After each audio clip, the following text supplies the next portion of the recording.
Welcome to the Tiny Table, yet again, with Goose. And today I'm going to break down to you a little bit about community.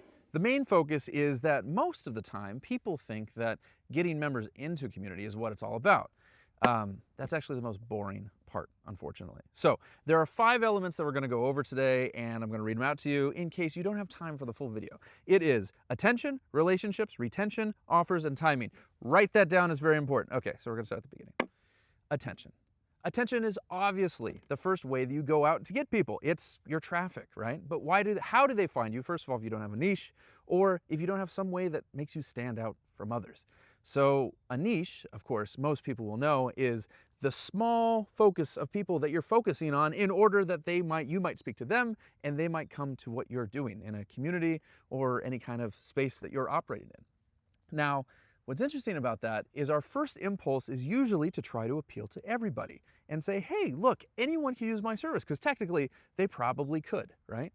However, the strength is in picking that narrow focus of people that you want to serve, at least to begin with. Because once you're servicing those folks, inevitably it will grow, right? There will be more people that you can spread to, but you got those original fans because you were speaking directly to them. You want a specialist when you're out there looking for a service. And even if you deliver a lot of services, being the specialist that's speaking the language of the people at the level that you're trying to teach, which is going to be a few levels before where you're at, is all that you need. So right off the bat, attention. Now, the other half of attention is standing out from where you are. And I talk about this all the time. If you're teaching business, but everyone's black and white, what color do you become? Well, the others. And if everyone's teaching, I don't know, AI and they're super colorful, well, then you probably want to be black and white. The point is you want to look different than where you are. And oftentimes the niche ends up being you, because the little quirky things that make you you versus someone else is usually the flavor that calls to others that are looking for exactly your kind of instruction. There's usually not, at the end of the day, anything that you're going to teach someone that is so revolutionary that they just couldn't find it on Google. However, it's the way that you teach it. And it's the quirkiness of what you're doing that's going to make them come in and be like, you know what, I think this is my space. I think this is where I want to spend my time. So that is number 1, attention. Now, number 2 is relationships. A lot of times in a community space, as opposed to a business space, you're spending a lot more time getting to know these people, because as we'll get to later on, retention is a very powerful name of the game. We'll get to that though in a moment. In the relationship category, the reason why you're building these relationships is because, unlike any standard business, you likely want to have these people around a little bit and you want them to have a good time. We're mostly focusing on communities here, and in communities, you really, really want to make sure that you're delivering something to them that they don't get anywhere else. Otherwise, why are they spending time there? They, of course, come because of the course, but most of them won't watch the course, right? They'll come because of the least laborious thing that they can use to take access and to have access to and feel better about what they're doing. But to actually change their lives, I mean, Jesus, if they could do it without you, they probably would have. So you need to let them in order that you can get to know them, make them feel empowered. In some ways, you kind of become their therapist. Not because you can teach them things, but because you can show them how to interact with others that are like them. That's what you're doing. You're making a space where they can be like themselves and find other people that they don't have to explain themselves to.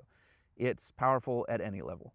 So when you're talking about relationships and you're talking about how to grow those things and monetize them, there's a couple things you want to focus on. First of all, it's having those conversations, right? If you're not doing it directly with the individuals, well, you're going to have to start somewhere, and if you're not doing it, you're going to have another member of your team do it.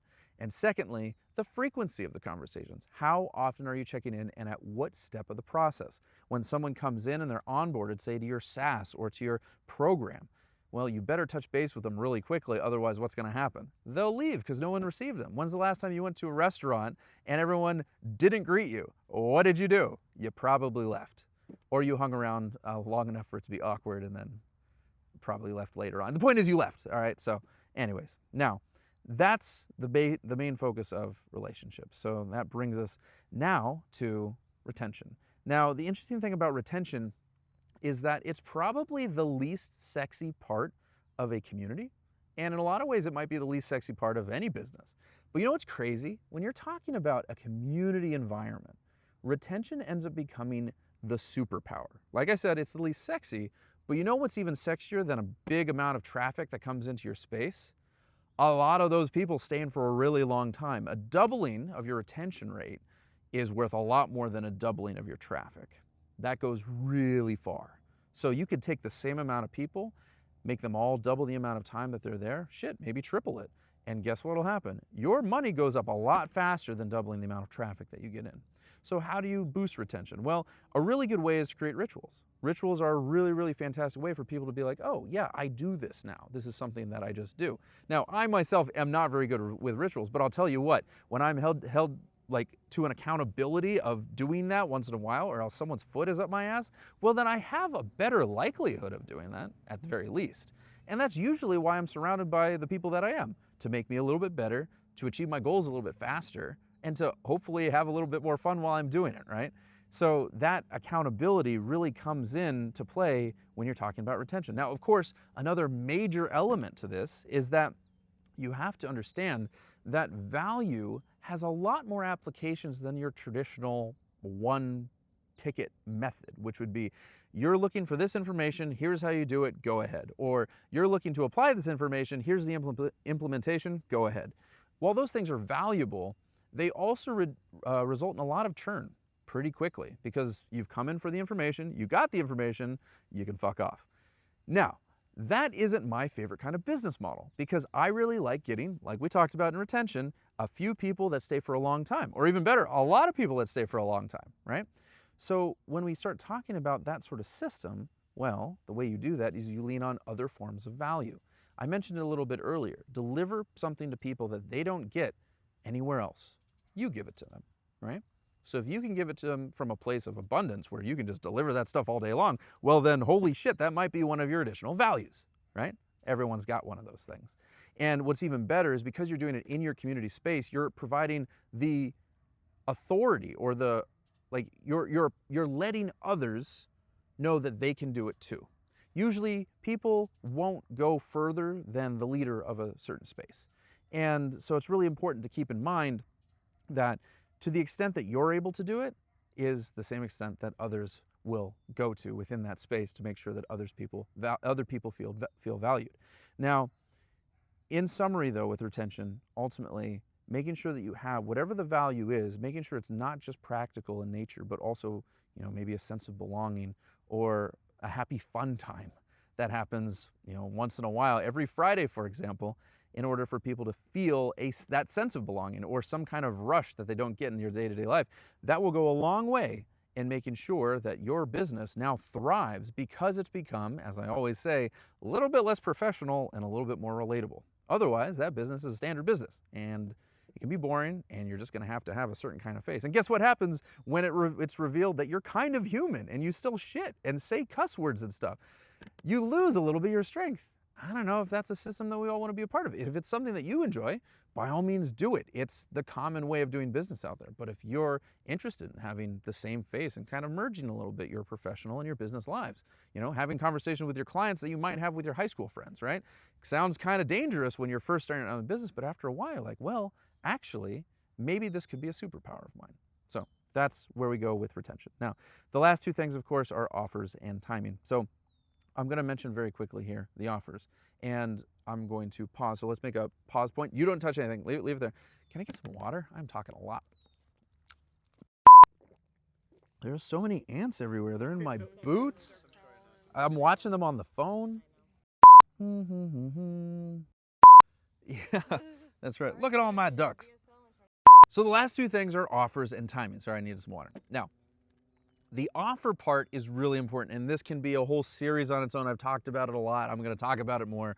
The point is, offers take a while, mostly because the best offers usually aren't connected a lot to you. See, when people are buying something and separating themselves from the money in their wallets, they're usually not thinking like, oh, I'd love to learn authenticity or some fluffy thing that they'll probably end up learning, or self-love, something along the way. What they buy is more money, more relationships and sex, and more six-pack abs. This is the stuff we think solves our lives, because we're all stupid. People are stupid. We're all people.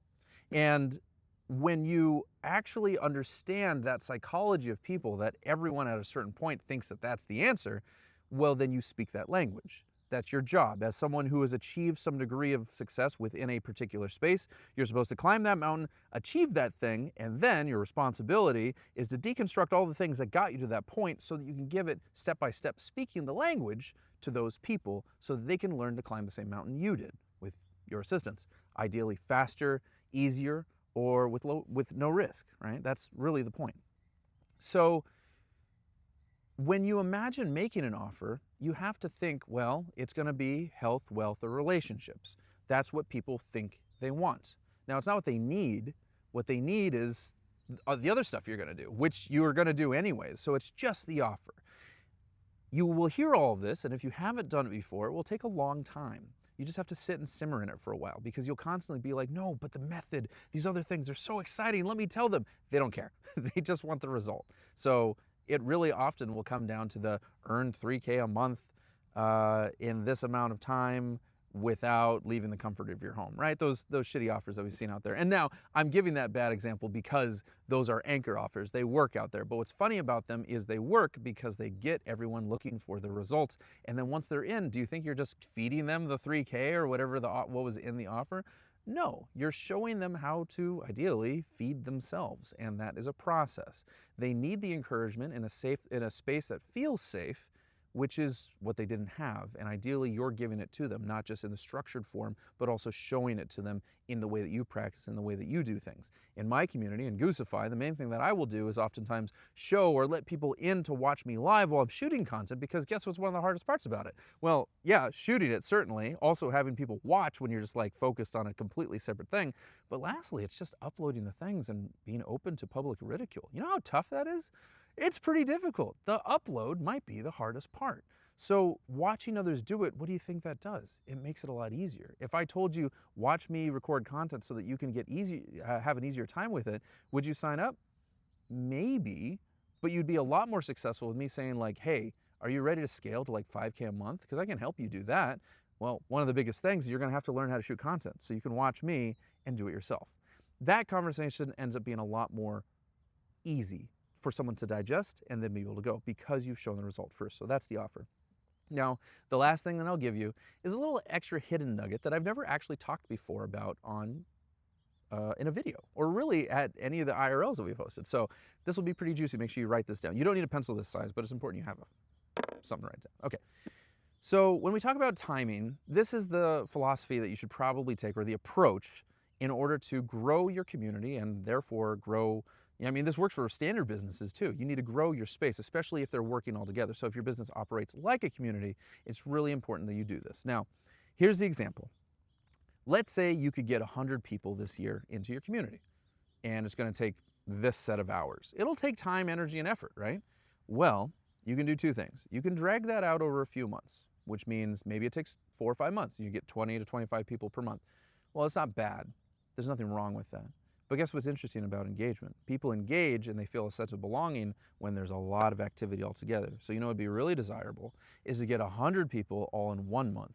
Guess what that community looks like compared to the other one? A lot different.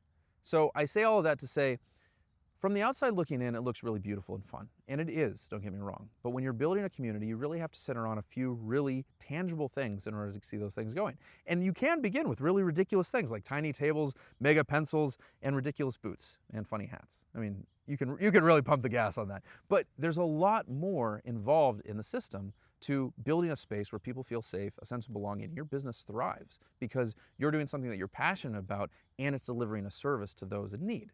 So it's really important that when you set out to do this thing, right at the beginning, you're ready to go for it. Like you're working on getting people in there because you want that 100 people in the next 30 days, not 100 over the next 6 to 12 to 18 months. Okay, I hope that helps. Have fun, make friends. I'll see you later. I'm gonna go take notes now. Bye-bye.